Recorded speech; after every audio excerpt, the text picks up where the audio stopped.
Sabe aquele momento em que você poderia ir embora e ninguém ia saber, mas alguma coisa dentro de você não deixa? É sobre esse momento que a gente fala aqui. Histórias de pessoas reais que escolheram a bondade quando ninguém pedia, e que descobriram do outro lado algo que nenhuma delas esperava encontrar. Antes de tudo, me faz uma coisa. Escreve aqui nos comentários de qual cidade você está me assistindo agora. Adoro saber de onde vem cada pessoa que chega até aqui. E se ainda não se inscreveu, aperta agora, você vai querer estar por aqui toda semana. Eu preciso encontrar o dono desta caixa. O banco vazio do vagão. Era uma terça-feira de novembro, 6h40 da manhã, e o metrô da linha 2 de São Paulo já estava com a lotação que só quem acorda antes do sol conhece. Aquela multidão densa e silenciosa de pessoas que ainda carregam o sono nos olhos, mas já carregam o dia inteiro nas costas. Cada vagão era um mundo comprimido de histórias que nunca se cruzam, separadas por fones de ouvido, celulares e o acordo tácito de quem divide espaço com estranhos sem precisar de apresentação. Beatriz Andrade tinha 34 anos, trabalhava como assistente jurídica num escritório de advocacia no centro, e havia desenvolvido ao longo de 5 anos de metrô diário a habilidade específica de ocupar exatamente o espaço que lhe cabia sem tocar em nada que não fosse seu. Entrou no vagão na estação Paraíso, espremeu-se entre um senhor de terno e uma adolescente com mochila enorme, e segurou a alça com a paciência de quem aprendeu que a pressa não adianta dentro de um trilho. Foi na estação Ana Rosa que o homem saiu. Ela o notou porque ele saiu rápido, o tipo de saída apressada de quem olha para o celular, percebe que chegou na estação e se levanta num único movimento antes que as portas fechem. 40 e poucos anos, paletó cinza, expressão de alguém que carrega muita coisa na cabeça. Saiu. As portas fecharam. O metrô seguiu. Beatriz só viu o objeto quando o espaço do banco ao lado dela ficou vazio. Era um envelope pardo, tamanho A4, fechado com um lacre adesivo que estava parcialmente solto, como se houvesse sido aberto e fechado várias vezes. Não tinha nome na frente. Não tinha endereço. Tinha apenas um número escrito à caneta no canto inferior direito, com a letra de quem escreve rápido mas com cuidado. 317. Ela ficou olhando para o envelope por 2 segundos. Depois olhou para a porta fechada, como se o homem do paletó cinza pudesse aparecer do outro lado do vidro para buscá-lo. Não havia ninguém. Pegou o envelope com as 2 mãos. Pesava mais do que ela esperava. Não o peso de papel, o peso de coisa importante dentro de papel. Ela não abriu.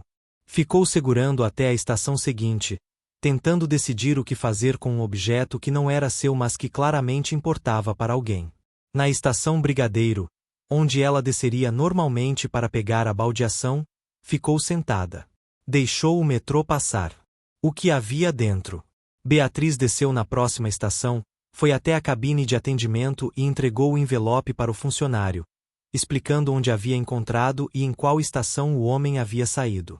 O funcionário anotou, carimbou um papel, disse que tentariam localizar o passageiro pelas câmeras e que o objeto ficaria no achados e perdidos por 30 dias. Ela agradeceu, guardou o papel e foi trabalhar 40 minutos atrasada. Mas o envelope não saiu da sua cabeça. O peso. O número 317 escrito com aquela cuidado de letra rápida. A expressão do homem no momento da saída não era apenas pressa, havia algo naquele rosto que ela havia registrado sem saber que estava registrando, e que só foi nomear mais tarde, na mesa do trabalho, enquanto fingia redigir uma petição.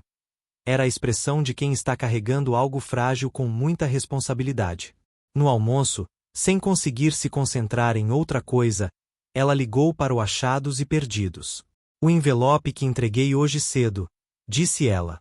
Vocês conseguiram localizar o dono? Ainda não, senhora. Estamos verificando as câmeras.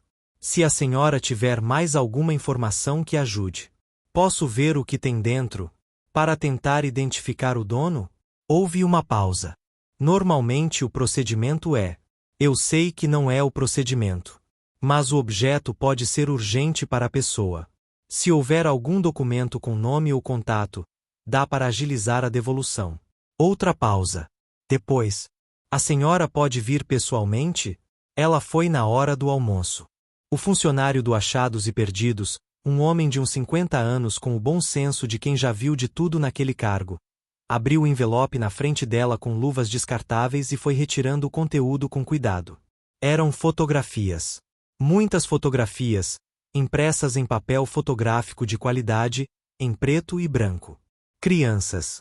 Uma menina de uns 8 anos em vários contextos. Numa praia, numa sala de aula, num hospital com roupa de paciente, num parque sorrindo de um jeito que ocupava o rosto inteiro. O mesmo rosto em todas as fotos, em idades que progrediam levemente. A mesma criança, ao longo de talvez 2 ou 3 anos. Embaixo das fotos, um documento dobrado ao meio. O funcionário o abriu. Era um laudo médico. Beatriz não era médica, mas o suficiente do vocabulário técnico era compreensível para que ela entendesse o essencial. Leucemia linfoblástica aguda, diagnóstico de 18 meses atrás, evolução do tratamento, última avaliação com data de 3 dias antes. A última linha do laudo, assinada pelo médico responsável, dizia que a paciente havia atingido remissão completa e estava liberada para a alta definitiva. O nome da paciente era Sofia Carvalho. 8 anos. E no canto do laudo, escrito à mão com a mesma letra rápida e cuidadosa do número 317. Guarda isso. É o dia mais importante da nossa vida. Beatriz ficou em silêncio por um momento diante do funcionário que também estava em silêncio. Esse homem perdeu as provas de que a filha está curada. Ela disse, mais para si mesma do que para ele. É o que parece, ele respondeu, com a voz de quem entende o peso do que está na mesa. Eu vou achar ele. A busca. Ela não tinha nome. Não tinha telefone. Tinha uma estação de metrô, um paletó cinza, 40 e poucos anos, e um laudo com o nome de uma criança. Beatriz voltou ao escritório, pediu desculpa ao chefe pelo atraso do almoço, e passou o resto da tarde pensando em como se encontra uma pessoa específica numa cidade de 12 milhões sem nenhum dado de contato. Era advogada, ou quase, assistente jurídica, que é quase a mesma coisa em termos de raciocínio de investigação. E havia aprendido que toda pessoa deixa rastros, e que rastros se encontram quando você sabe o que está procurando. O laudo tinha o nome do hospital. Hospital Infantil São Lucas. E tinha o nome do médico responsável, Dr. Henrique Paiva. Ela ligou para o hospital no dia seguinte de manhã, antes de entrar no escritório. Explicou a situação, que havia encontrado um documento médico no metrô e queria devolver ao responsável pela criança. A atendente foi gentil e direta. Não podia fornecer dados de pacientes ou familiares por questões de sigilo. Mas sugeriu que Beatriz mandasse um e-mail para o setor de ouvidoria com as informações do caso, e que eles tentariam fazer contato pelo lado deles.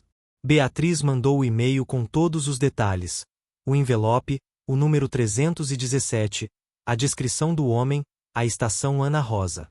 Mandou às 8 da manhã. Até o meio-dia não havia resposta. Até às 5 da tarde, nada. Ela foi para casa com o peso daquilo ainda no peito. À noite, sentada na cozinha com o notebook aberto, tentou outra abordagem. Procurou no LinkedIn por Carvalho combinado com área profissional que um homem de paletó cinza em horário comercial poderia ter resultado. Inútil. Procurou no Google o nome Sofia Carvalho Leucemia Remissão São Paulo. Resultado: 2 artigos genéricos sobre leucemia infantil e nada mais. Estava prestes a fechar o notebook quando lembrou de algo. A estação Ana Rosa ficava numa região de consultórios médicos, clínicas e hospitais.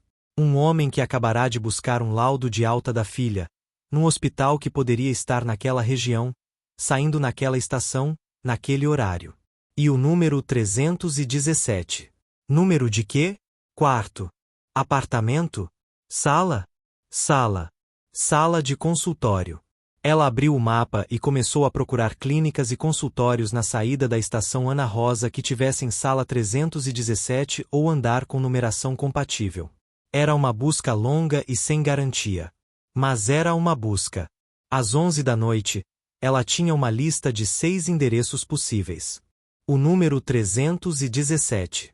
Na manhã seguinte, Beatriz pediu meio-dia de folga no trabalho, a primeira folga que pedia em 2 anos, o que garantiu que o chefe concordasse sem questionar muito, e saiu com a lista dos 6 endereços e o envelope original, que havia resgatado do Achados e Perdidos com uma autorização que levou 40 minutos e muita explicação para conseguir. O primeiro endereço era um centro médico com 3 andares. Ela entrou, foi até a recepção e perguntou se havia uma sala 317. Havia. Terceiro andar, endocrinologia. Não tinha nada a ver. O segundo era uma clínica de fisioterapia. 2 andares, sem sala 317. O terceiro era um prédio comercial misto, com consultórios e escritórios. A recepcionista do térreo confirmou que o terceiro andar tinha salas com numeração 300. Beatriz subiu. A sala 317 tinha uma placa de acrílico na porta. Dr. Henrique Paiva, Oncologia Pediátrica. Ela ficou parada na frente da placa por um momento.